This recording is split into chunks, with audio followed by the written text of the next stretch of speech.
Good evening and welcome back to Sports Talk ATL. I am Chase Earl, joined by Alex Sorb. As I said yesterday, Alex, there is something about Arizona. This team, always usually a competitive game, but this was one of the more, we didn't really have to worry about it. It was one that the Braves led from start to finish. Chris Sale, maybe not his best work. He got into some trouble in the first inning, but got out of it. Goes 5 1/3. Another outing with 2 earned runs or less. Jess Chavez. I mean, what more can you say about the guy? I mean, the number of different plates that Jess Chavez spins, like there will be a stat. I looked it up this morning, actually, and it's kind of crazy, right? Jess Chavez has a 1.56 ERA, fifth in all of baseball. What do you think his F4 is this year? It's 0.1. And so don't sit here and I'm tired of the WAR conversation. I know I get there and it's like an old man yelling at the clouds because WAR is good for some. He does not have 0.1 F4. Like this guy does so many different things. Multiple innings, throw in Jess Chavez. Bases loaded, throw in Jess Chavez. 7th, 8th, 9th inning, whatever, high leverage situation. If you need him on that given night, throw in Jess Chavez. Extra innings, Jess Chavez. He has done it in literally every single facet. And what he did last night was so important.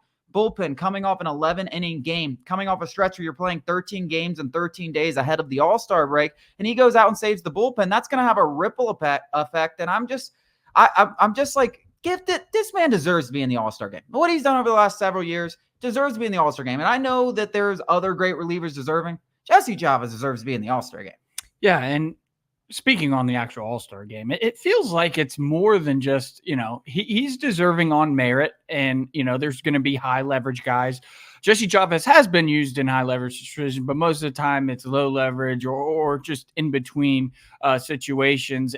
But he is on merit. I mean, one of the best relievers in baseball has been for several years with the Atlanta Braves. But even past that, I mean, the MLB has done it before where they just kind of, follow a story or kind of like bid a farewell to a legendary player. And not that Jess Chavez is bound for the Hall of Fame by any means, but this is like, they're not capitalizing on a great story that they could boost the game for. And nobody in Braves country is begging for Jess Chavez to throw an inning in the All-Star game. Just do it as like an honorary thing. Just, let him go, let him shoot the crap with the guys and, let it be. I think they're not capitalizing on a story of arguably the biggest, one of the biggest fan bases in this sport.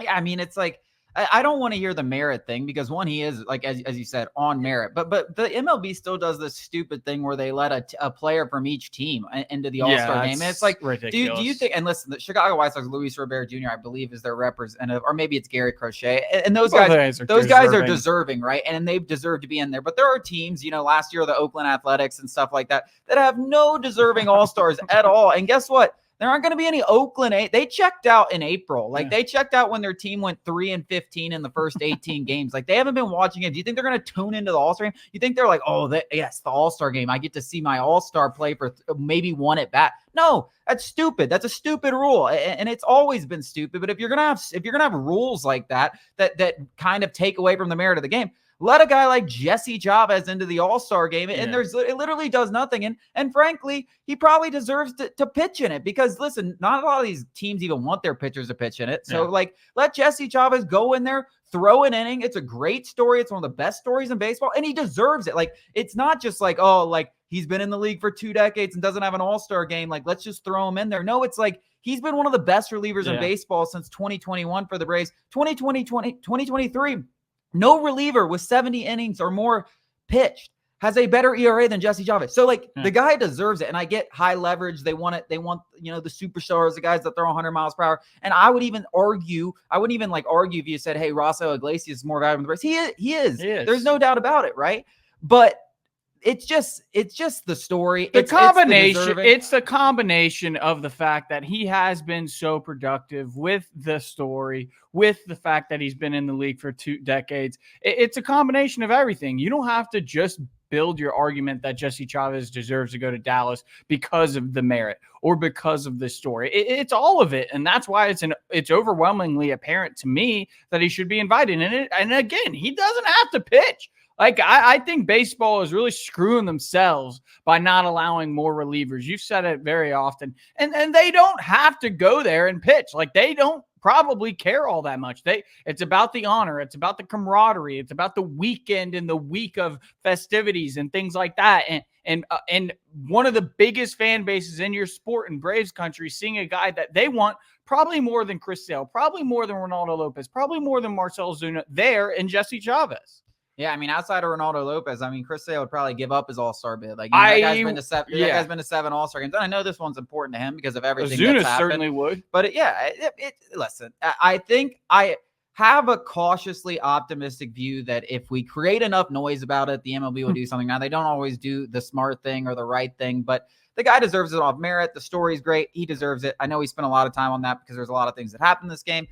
The other thing that I have to say, Adam Duvall, I mean, hello, welcome back to the Atlanta Braves. How to play baseball. I mean, 11 games. He has above a 900 OPS, and we talk about him a lot as a guy who, like, yes, he's been so bad this entire season, but he's a guy that can get absolutely nuclear hot. He has been a streaky hitter. I mean, you date back to when we acquired him the first time. I think it was 2019.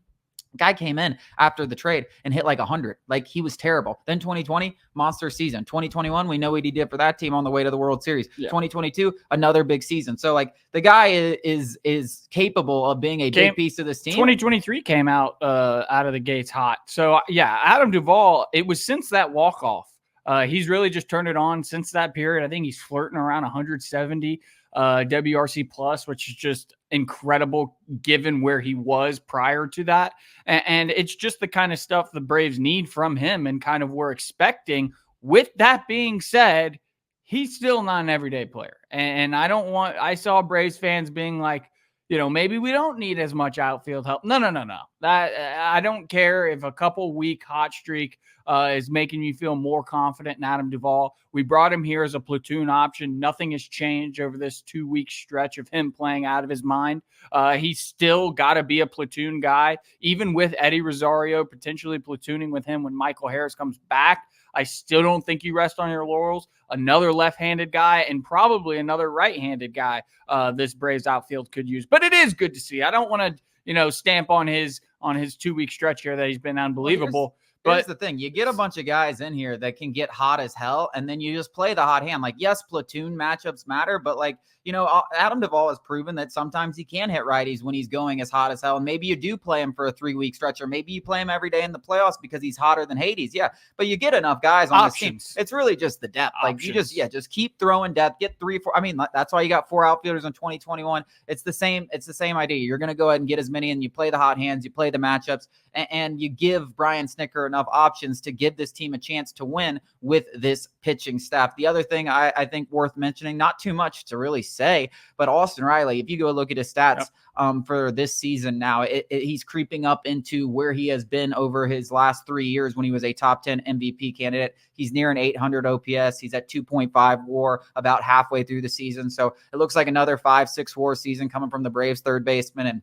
it really is just like, Matteo, I'm looking at you, man. Like, I defense made a couple of good plays. Maybe that helps out his offense, but it seems like everybody's starting to get going. Michael Harris coming back. Matteo, like, we need you. And if that happens, we in the trade deadline and the way this team's playing right now and that pitching staff, you're starting to think like I'm not a guy who hides how excited I get very easily. And I get excited about the Braves because they've shown me time and time again that they can get hot and go on runs. And this certainly feels like one of those runs. As I say, Arizona, special place for this team. I don't know what it is. I don't know where they eat, but keep doing it. I don't know what they keep doing in the city of Arizona, but keep doing it. And also, shout out Arizona for knocking the Phillies out of the playoffs last year. So I really like Arizona. I need to go visit. I want to mention Jared Kelenic continues to hit, continues to just prove that I know what I just said about Adam Duvall and how I don't care what kind of stretch he's going through. It doesn't, change my mind about the Braves deadline, trade deadline for the Braves. Jared Kelenic, and I'm going to continue to pound my fist on the table. He's going to be an everyday player for the Braves, and he's going to make the Seattle Mariners and the New York Mets look really stupid. I know the Mets ended up getting Edwin Diaz for him, and they're certainly happy with that, how that initially panned out. It's not going so great right now, but the Braves are going to make the Mariners look real silly for what they're doing with Jared Kelenic, and it's just another one of those testaments to, first of all, Alex Anthopoulos identifying talent, paying taking on $30-ish million worth of bad contracts for Jared Kelenic, giving the Mariners practically nothing in return. And then, of course, there's always two sides to that, because the Braves coaching staff has taken Jared Kelenic and kind of turned him into that player that everybody expected him to be when he was the 6th overall pick. I love Jared Kelenic. I love the way he plays baseball. He's a demon on the base pass. He's really good in the outfield, and he's finally coming around with the stick. I mean, his average is 280. The power numbers still aren't great, but I don't think anybody's really questioning. They're there. Nobody's questioning that he has that in the bag. Like, it was always, can he, kind of be a consistent hitter? And his average suggests that's very possible. I'm still he's a huge individual. Like, I know we always give Ronald Acuna all this praise because he's a super athlete. Mike Harris too. Austin Riley's obviously a huge guy as well. Jared Kelenic is a beast. Jared Kelenic is ripped up and very capable of mashing 25 home runs. If he's hitting 280, I mean, that guy's an everyday player. He's one of the better outfielders in baseball. I'm pounding the table for Jared Kelenic. I don't even care when he inevitably goes into a slump. I will continue to pound the table for him.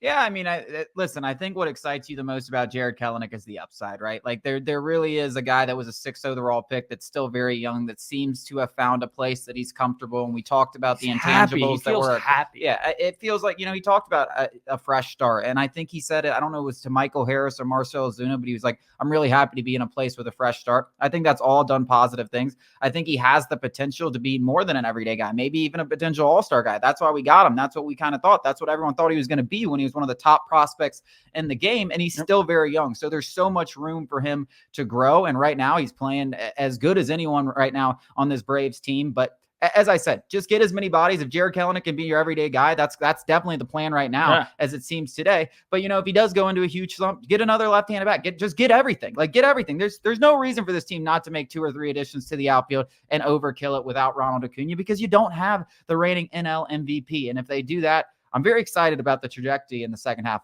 of the season.